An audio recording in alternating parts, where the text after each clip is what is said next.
That is such a good question, and it's not an easy thing to answer. And that is, I think, where it is worth being in touch with a professional. You can read books.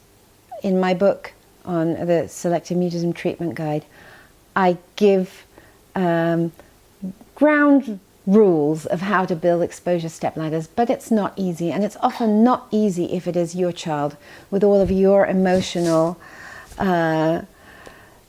hopes and prayers focused on that child. But it's basically to take the path of the least resistance. So if a child loves to be recorded and is always taking selfies, and start off with that.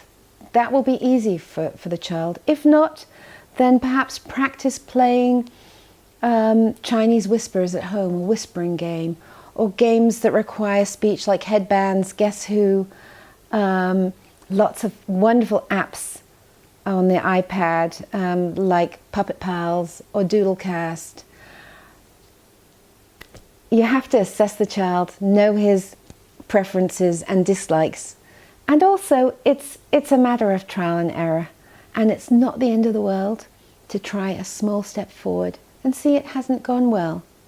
And the child should not feel like a failure as a result.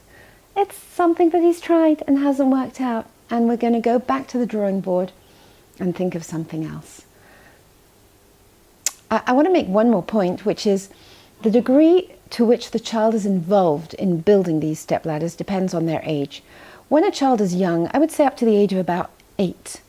This is a general ballpark figure, but around up to the age of 8, usually these stepladders are built by the parent or the grandparent or the teacher, and the child is just going through these, preparing the talking album and sending it to the grandfather, or playing Chinese whispers, or playing Guess Who.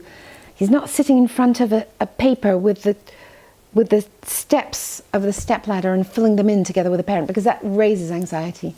However, above a certain age, far more transparency is required, and the child or the teen, for sure teens, are part of building that exposure stepladder and thinking together with a parent or together with a therapist, what's the next stage? One more point about building exposure stepladders is that you don't have to build from 0 to 100 at the beginning. Sometimes you build 2 steps. We're going to start off with recordings.